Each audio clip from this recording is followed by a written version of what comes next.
Right. Well, hello, everyone. I want to start today's call. We've got a special guest, Abdallah, that I'm going to get into some great dialogue here with Abdallah shortly. But before that, I certainly want to address the last 2 days have been pretty heavy for me. And let me just start with obviously every September 11th that rolls around. I'm just reminded of that horrific day, and probably like many of you, I watched the planes hit the buildings just one too many times.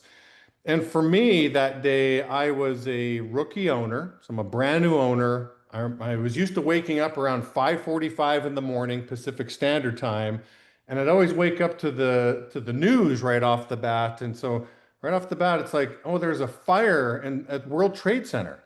So I'm waking up to news of a fire at World Trade Center. I walk into the living room, I turn on the TV, and that's the first time I saw the plane. And as I'm watching it, then I see the second plane. And so I'm just in disbelief and shock, like everybody else in America, September 11th, 2001. And so after watching TV for 30 minutes, okay, I got to get ready, go to the office. I don't know what's going on here. I get to the office, around 30 people get to the office as well too, and we're all kind of looking at each other like, what do we do? What's the playbook here? And somebody heard the news that hey, one of the towers fell. This is at the office, and this is before we all had cell phones and social media. So, somebody gets, I don't even know how the individual knew that the tower fell, but the first tower fell, then the second one. The fourth plane is unaccounted for. All we know is that fourth plane is destined for California. So we're all kind of freaked out, like, hey, we're under attack here. And so I just remember, everybody's looking at me like, Jaime, you're the owner. Like, what do we do? And instinctively in the impact room, I said, hey, we need to pray. I'll never forget that moment. Hey, we need to pray. And everybody came from a different religious background, obviously, but nobody hesitated. We're in a circle. Everybody held hands. We prayed. We prayed for people's safety. We prayed for the country. We prayed for the poor victims. And we decided, hey, listen, we're not really in the mindset of like selling after the morning meeting, but hey, can we just be a ray of sunshine for people? And can we offer people smiles as we go business to business and offer people encouragement and prayers as well too, because they must be just as anxious as we are. And so that's what happened, on September 11th. And obviously, by the end of the day, we're just like, again, still in disbelief. I believe September 11th happened on a Tuesday. We're on the Quill campaign going business to business. And Abdallah, I'll start off with just the first question. Just take a wild guess. By the end of the week, working on Quill that has 1 million products available to sell, guess what one product we sold the most of that particular week, the week of September 11th, 2001?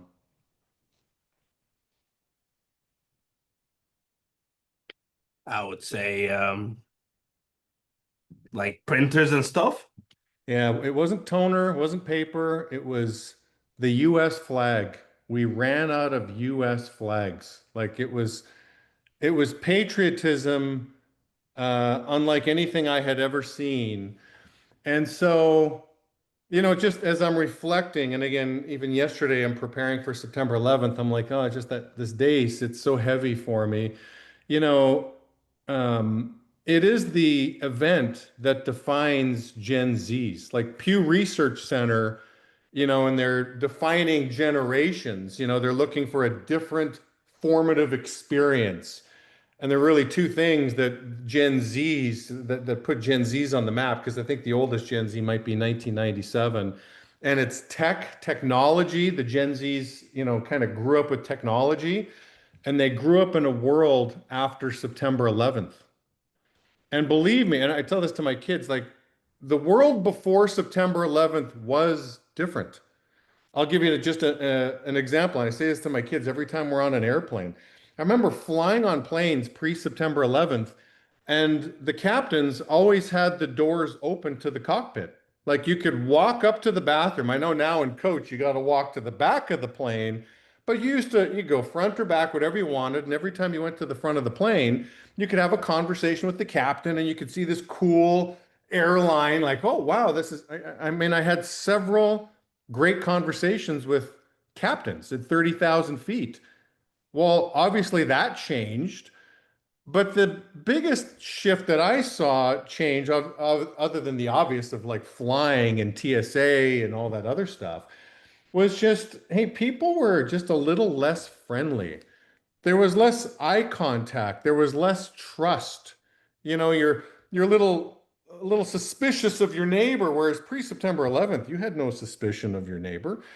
And so I made a conscious decision. I remember after September 11th, I'm like, I don't want that event to change me in the way that the terrorists were hoping it would change me.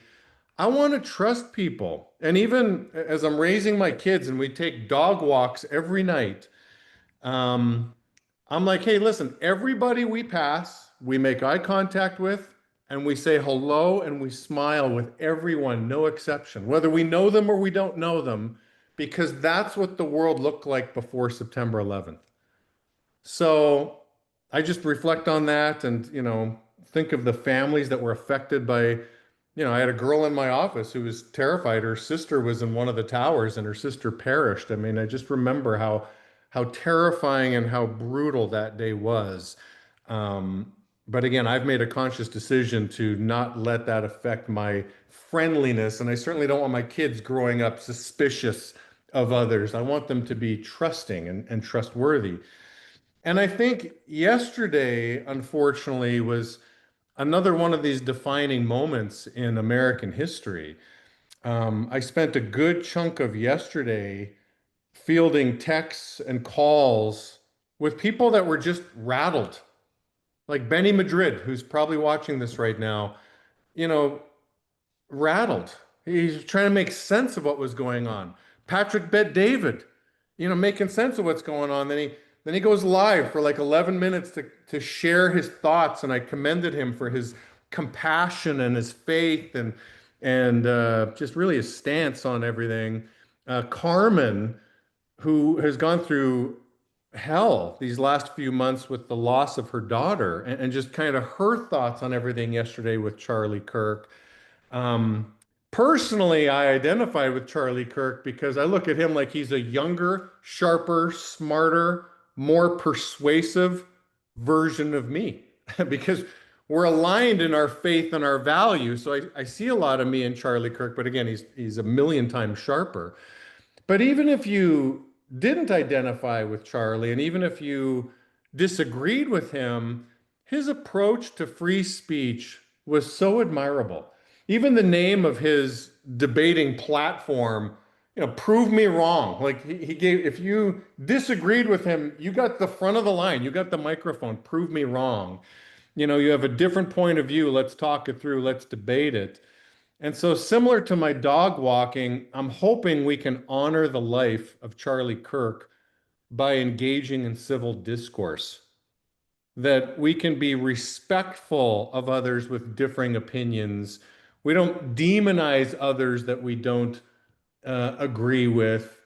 And again, he was just really the model of what good, healthy, intellectual debate is supposed to look like. Like I looked at some of his debates, like this is probably how the Greeks did it way back in the day, 2,500 years ago. And this is what it's supposed to look like, civil discourse. I'm hoping that we don't become cold, callous, angry, lash out at people, that we can really engage in good, healthy debate because I really believe our country needs it. So that's my much longer than 5 minute monologue, Abdallah. We talked about this in advance, that's how we're going to start this call off. But any thoughts to my little opening introduction here, Abdallah? I mean, on days like this, September 11, I didn't live it. I was 9 months old. Um, but I've seen the results of it, like for years, especially the moment I landed here in the US, and even in the field when I was like in with like talking to customers and they tell me about the experience and what happened that day for them and what it meant for them. It's just a horrible event that I wish it did not happen. Um, and I wish those events do not happen. Like right now, we look at the Middle East, it's a daily thing now. And Charlie Kirk yesterday, I was on the phone with my promoting owner, and while he was telling me about what happened, I don't think anyone should die for his just public opinions.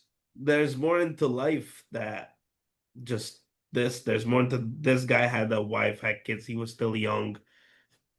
Um, I don't know why what happened. Why where was the security at that point?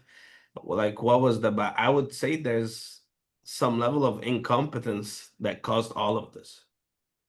Hmm. In organizing the event that happened yesterday, and it's horrible, and it's just sad to see something like that. Hmm. Yeah, two heavy days back to back, and again, we were talking before I started recording. You were 9 months old when September 11th happened. Yep. Um, you grew up so now let's get to Abdallah here, and then we'll start unpacking. We'll tie many things together, but you grew up in Egypt, right? You grew up in the Middle East, and so you migrated to America when and why? Um, Grew up in Egypt for like 16 years. And I came to America when I was 16 because I was simply looking for a job that will pay me enough in order for me when I'm like 22 to get married. Like I was in love with some girl, and I was just looking for an opportunity and knocking on every single door. I was working since I was 14 in Egypt. I just didn't make enough. Hmm. And in college, there was a bunch of my friends told me, hey, we went to the US in the summer. We worked in these hot dogs carts, and like in the food industry. I was a server. I made that much money. So for me, it was like, okay, that's an amazing opportunity for me to make some money to live off the winter, to save up, eventually to be able to make something happen out of it. So I came to the US with like like a specific Middle Eastern family. A typical Middle Eastern family was like a no. I took my college tuition, bought a ticket, Hmm. behind my mom, and she was like, "Hey, look, Abdallah, this is 1,000 euros right here. You lose it, you're out of college for a year. So choose wisely." I came to the US. First thing I did, JFK. I transferred my 1,000 euros, give me $700. Bought a SIM card for $100. Didn't know that the English here was different than Netflix. So when I took the bus, took the shuttle bus, the Port Authority, saw the help desk. Went to ask. I was going to Queens, New York. That was the destination. I went to ask, "Hello, sir. How can I get to Queens, New York?" He started speaking English super fast. Couldn't understand or couldn't catch a word of English, but all I heard 3:49. And this was the time the bus leaves, but I thought this is the number of the bus. I took 3:49. I ended up in Wildwood, New Jersey, uh, far away from the destination I was going, but I lived there for 3 years after. And so you came by yourself, like your family didn't come with you. You came No, solo. And you were how old no, exactly? I was 16. You were 16 years old. Yes, I mean, so you weren't college age yet, or were you? I was. At 16, you're prepared for college? Like I was born December 28th. So by the time everybody was 17, I'm still 16. I see. Got it. So And so somehow, as a youngster growing up, you sort of connected the dots with America equals freedom. Like you weren't interested in pursuing a life in Egypt? it seems like from the way America portrays itself for the different for the rest of the world, it seems like you can mm, do whatever you want in here. You want to work, you're gonna make it happen. Hmm. You just have to search. to knock on doors. You need to be fine with it. And it seems like the quality of life is it's so much different. Like you can do a lot more here than what you can do. I tell my this to my team all the time. I'm like, 100%, you're giving your 100%. This is amazing. It's absolutely beautiful for you to give your 100% on a day-to-day basis. But let me tell you, this is just in America where people cherish giving their 100%. Anywhere else in the world, 100% is a normal thing. You have to give 200, 300, 400% in order for you to sustain living. I know a lot of people in my life right now have they're still 24, they have two, three jobs because they are just trying to collect enough money to get married. Or some elder people that I know of, like they work almost 18 hours a day just to keep their things floating. Mm. And from my personal experience, I know a lot of people that cannot even afford an ounce of cheese because they just chose to give just 100%. Mm. It's interesting. I've talked to many people over the years. Being in Los Angeles, we have 88 recognized languages in LA. It's one of the things I love about LA is just the melting pot. The only city with more recognized languages is New York City, right? It's New York, then it's LA. And so I've talked to people from China, from Indonesia, all over the place. And obviously, I'm from another country. I'm from Canada. And so I've had some great dialogue over the years with people, like just on, politics and how countries are ran. And so anybody who wants to kind of diss on the US, like, oh, US, my take is this. I'm like, listen, I'll be the first to admit that the United States of America is a dysfunctional country. We're not perfect, but we're the best dysfunctional country in the world. Like, so sure, we're This dysfunctional, but is there a better place? Even during COVID, I was having these thoughts on like, geez, all these, we're losing freedoms as we're kind of shutting things down. I was kind of going through the roll call of like, well, what part of the world has the most freedom? And so I was kind of thinking, even temporarily, like, where can I go, where I still have the freedoms that I desire, like in California, shutting beaches down and stuff like that. Like, you kind of crossed the line, Gavin Newsom, when you said we can't go to the beach. Like, I live in California. And as I kind of went through my roll call, I'm like, there is no place in the world with more freedom than the United States of America. Like it is the best dysfunctional country in the world. Would you agree with that statement? Are you going to adopt that now, Abdallah, that the US is the best dysfunctional country on the planet? I agree. I do agree. Um, Even with these events that's been happening, it's still it's still a place where people can dream, people can grow, people can achieve, and I think it's as a human that's what you need. These are the basic Maslow hierarchy needs. It's one of them is just self-esteem, and the last one is self-esteem. And speaking of the self-esteem one, just be able to achieve, be able to grow, be able to work for what you want.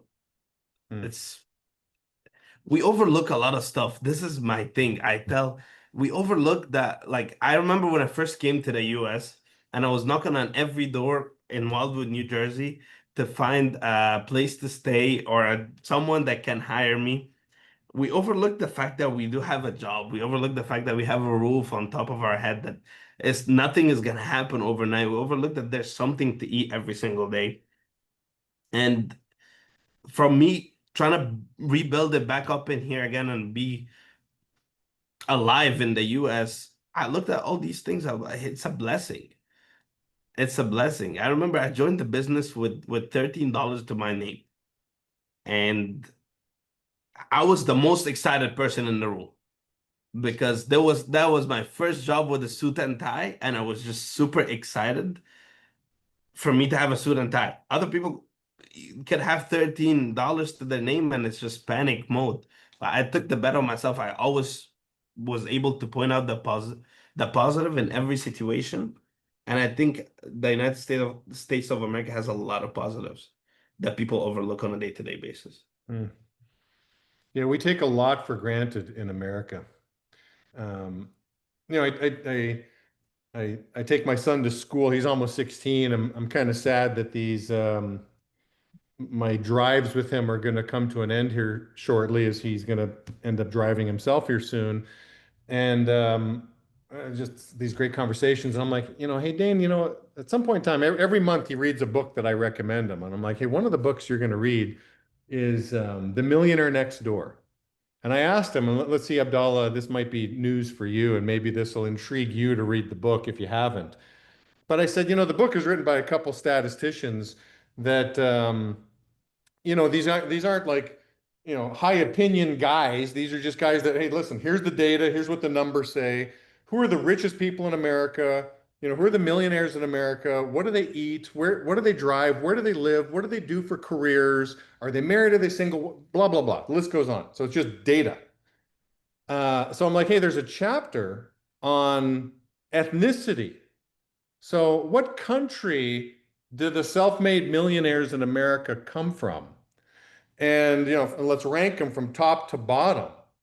And so this is interesting. And let's see if you can guess. I asked this question to my son. Guess which country is in dead last that has the lowest probability of being a self-made millionaire? That if your last name is blank based on this country of origin, you got the lowest chances of being a self-made millionaire. I would say the US. No, but outside the US, you got to come from Oh, somewhere. Your family came from somewhere to the US. I have no idea. Canadians? Well, thanks for picking on me, Abdallah, but No, I'm it's you seem excited about the ethnicity, so I was like Canadian. No, I have no idea. well, again, lowest chances are the English. So people from Britain have the lowest probability, and the reason for it is because they've been here the longest.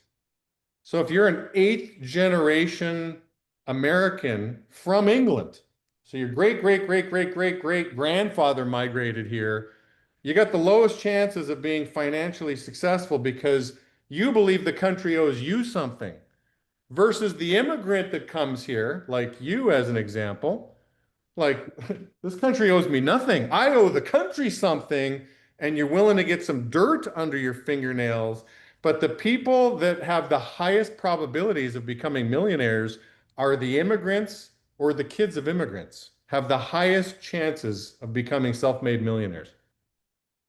I look, I agree. I used to always say this. The government or the taxes or whatever the government is, the government should be your like an employee for the population. That's what my understanding of it. And as an employee for a population, I wouldn't expect the employee to pay me anything. Exactly. I would actually like I would expect me to pay my employees. Right. Same thing. I expect me to pay whatever country I'm living in. I don't expect, to be honest with you, coming from Egypt, coming from countries like this, you don't expect anything. Mm. You just you Mm. just live, you survive. That's funny. On my personal website, I've got a list of quotes on there from some of the greats, Abraham Lincoln, list goes on. And I have a quote from my wife that she said when we were dating. And I'm like, say that again. I want to write it down. She said, it's not the country's responsibility to take care of you. It's the country's responsibility to provide you the freedom and protection so that you can take care of yourself. And I thought that is just so American. And I just fell in love with her even more. Like, that is so American of you. Like, yeah, it is not the country's responsibility to take care of you. It is their responsibility to give you the protection, like, hey, keep our border safe and, provide us the protection and security so we can take care of ourselves. Yeah, that's America. So, and again, highest probability of being a self-made millionaire, the immigrant that is you, Abdallah. So here's my one question. I know we're kind of getting to time. I know I'm going to see you next week in Montreal, and I know you're going to be on a panel. You and I both will be on a panel, and Gary's conducting the panel, and Gary's asking me, what do you think I should ask Abdallah? I'm like, well, I'm doing a call with him today, right now. I said, I got one big question for Abdallah. You come to this country, from my understanding, and fill in the details, you gravitated initially to like minimum wage jobs. as lots of immigrants do, right? You don't speak the language, like you're like, oh wow, they don't talk like they like they do on Netflix. Like, so I don't expect somebody that doesn't speak English well to have the confidence and swag to, go get some corporate America job right off the bat. But you started off in these minimum wage jobs. Um, I mean, you've only been in the country for 8 years, for crying out loud. So this wasn't that long ago that you made a transition from like a low wage warehouse type job to, in the last 3 years, your company has generated $4 million in revenue. Like I mean, talk about extreme, right? Minimum wage to like you're pulling in seven figures per year, 24-year-old guy. How did you flip that switch? What happened that you made that type of drastic transition? Um, right after college, it's funny. I've never looked at it this way, and so I was impressed by you saying that the switch and minimum wages jobs. But after college, I wasn't I wasn't that best student. I cheated my way out of college. It was COVID years, and everybody that put actual effort into college, into studying, they ended up in one of these high-end companies jobs. It was just like amazing. I was so happy for them, but I'm still here, and it's still a summer job that I have, and only there for the summer season. I was applying, and my question is that are you guys gonna give me hours on the questions? I need more hours to work. So those minimum job hours, it wasn't that I was getting paid less.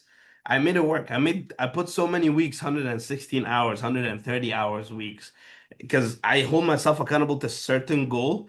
Back in the days, I wanted to make more than a $1,300 a week. So I had to put whatever hours I have to put. I just need those $1,300. Then when I was interviewed for this job for Granite, they were kind of like I didn't say a lot of I didn't know a lot of English, so I didn't say a lot of English. And I just asked, "Hey, can I make a lot of hours in here?" And they said yes. And when I joined, I was kind of like this new start that they are bringing in, so someone else would practice training, and the switch happened there when I understood that I don't have to put that much hours to make that much income. I could put that many hours, 113 hours, and I could generate a lot more. But how can I get there? I found in this business an opportunity to change the game for myself. So I was one thing that always set me apart and set the switch. I was down for whatever is gonna happen. Nothing is gonna be worse than the moment I landed in JFK and didn't know where I'm going. Nothing will feel worse than looking for a job. Right now, I have a job. I have a suit. I There's an office. There's someone I can talk to and relate to. And I was extremely excited with getting a sale. Like I found me working instead of me working 13 hours a day to make $200 or $150. I could do that in 30 minutes. So my goal switch is like, how can I make it happen every single hour? And then the years goes by and I hear Jordan Sigro with this work ethic method is win every hour. Every hour, find something to win. Okay, I'm doing something like I'm getting a credit check or I'm getting a sale, and then I hold myself accountable to that, even growing. Okay, every hour I need to put something positive, push me forward. So I knocked on Grenades doors, and I remember as a leader not speaking a lot of English. I didn't live a lot in the gray. By the way, the field for me was the most fun because there was no maybe, there was no tomorrow. It's either you're gonna give me a yes or a no, because that's all I understood. So for me, okay, I have to go through 80 no's. I'm getting those yeses every single hour. Perfect. Look the positive in that. But I knocked on Grenades door every single morning. I was like, hey, do you need me to train? Do you need me to run a leaders meeting? What do you think of Owen? What's your feedback? How can I do better? And from his one-on-one coaching and from him explaining to me what areas I should stress on in the next couple weeks, this is where the switch came. It's not like I suddenly ended up in a job where it pays me like $4 million. It's the same work ethic that I had coming from the other jobs. I just saw a bigger opportunity. So when things got easier, I didn't take a step back and watch how can I live off bare minimum. I took advantage and I doubled down every single day. Mm. It sounds like, I mean, see your reaction to this comment, but you were introduced to performance-driven pay and you just totally embraced it, right? Like Exactly. no more trading hours for dollars. Like you're gonna pay me on my performance. Like so you're telling me the harder I work, like if I go harder, and I try harder, I'm gonna make more money. And there was really no looking back once you got a taste of commissions and performance-driven compensation. Absolutely. That's exactly what happened. My all I had is just energy and time. And if I can trade that for amount of dollars, I give you all of it. Yeah. And that's what this business offered for me. It just offered for Yeah. me a place that I can perform. I always looked at the business as a platform, the field as a I tell this to my team every meeting. It's a platform. The field for me was like a stage for a singer or a soccer pitch for a soccer player. It's a place we're all gonna go and just everyone is gonna do his very best to stand out. So this platform, our business, I just found a way to perform the same every single day. Yeah. That's Like, awesome. That's yeah. awesome, Abdallah. So I've got one more question, then I'm going to let you fly, and then I'll see you next week in Montreal. Um, hey, so we recently came back from Dallas. Obviously, that was it was quite an event, quite an emotional event in Dallas. Uh, Capped off with Gurnit's promotion. And so from my vantage point, right, I'm on stage waiting for the walk up, and here come these guys with the drums, and they're doing their thing, and the Gurnit organization's going bananas, just totally bananas, to the point that by the time he finally met up with you guys when he was doing the walk, like I thought you guys were gonna like kill him, like I thought you guys were gonna like jump on him and he'd suffocate at the bottom of a dog pile. And even one of the guys, I don't even know who it was, like picked him up, walked up the stairs, carried him up the stairs, and placed him on the podium, which I thought was just remarkable. I'm just curious from your standpoint, being a student of Gurnit, okay, and I'm a big fan of Gurnit. I love Gurnit. I have my own answers to this question, but I'm curious from his student, one of his best students, why does everybody love Gurnit? Uh, okay, this is from my story, from my side of the of this. This is like his promotion. It was a day I looked for since I joined the business. We were excited about this. I remember I'm going to his office on Tuesdays. This is our days off, and he's playing basketball and saying, "Hey, if I get this, I'll be a consultant in the next 5 years." And then we all had this dream. But Granit, by the way, the whole bananas wasn't just our organization. That was every organization. He is the most humble, um, present person you will meet. He's there for everyone. He's there for anything. Like ever since I knew Granit, there's nothing that really worries you anymore because you know that at the end of the day, worst come to worst, he's gonna have your back no matter what happens. But the insane part is that that's not just me. That's over like 1,000 reps in different organizations that Granit showed up for. And he's the most humblest person you anyone can talk to Granit. And you can talk to him for 10 minutes and you feel like he's your best friend. Like I know Granit by like we're close now. For just say hi to him and you just become his friend forever. And he's gonna show up and he's always gonna be there. And on his day that he got promoted to consultant, everybody wanted to show up. Even in our offices, they were excited. Like NetCon is exciting about the knowledge and the meetings you get to attend to and the owners you get to network with. But this year was different because everybody was excited about seeing Guni getting promoted to senior I'm sorry, the organizational consultant, and it was just a moment I will remember forever. And I don't think when I get there to organization consultant, I'll be that excited, that emotional about my promotion the same way I was about Grenese. Hmm. It, Something w- tells me people are going to dogpile on you as well too, Abdallah, and somebody's going to lift you up and carry you to the podium as well. There's just something special about you guys. I mean, you, Gurneet, like you guys do have something very special as a crew. yeah, I mean, we love our people. We do our best every single day to come through for them in any way, shape, or form that could happen. I know Grenade did for me. I know I'm doing for my guys. I know my guys will do for their guys too. And we're very au- authentic. I'm sorry, my English. I we love who we love and we care about the things that everybody cares about. Anyone could relate to us. It's just old fashioned. We're very like the way we got raised to is just very old fashioned. Like I got raised to stand up for a lady to sit down or someone elder than me. I just have to respect and listen to the coaching, not talk back. Don't raise my voice in a setting like the say please and thank you. And in these days, when you look at those little things, you stand out because not a lot of people focus Hmm. on those stuff. Yeah. Yeah. Well said.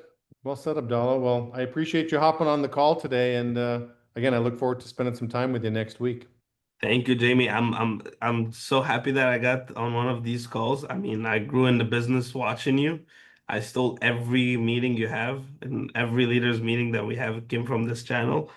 And me being here, it's an achievement for me. So thank you for giving me a chance. Thank you for having me today, and thank you for what you do on a day-to-day basis. Please keep doing it. It helps a lot of offices, helps a lot of people like me, and I hope to see you soon next week. That's awesome, Abdallah. Thank you. I'll see you Thank next you. Bye week. bye.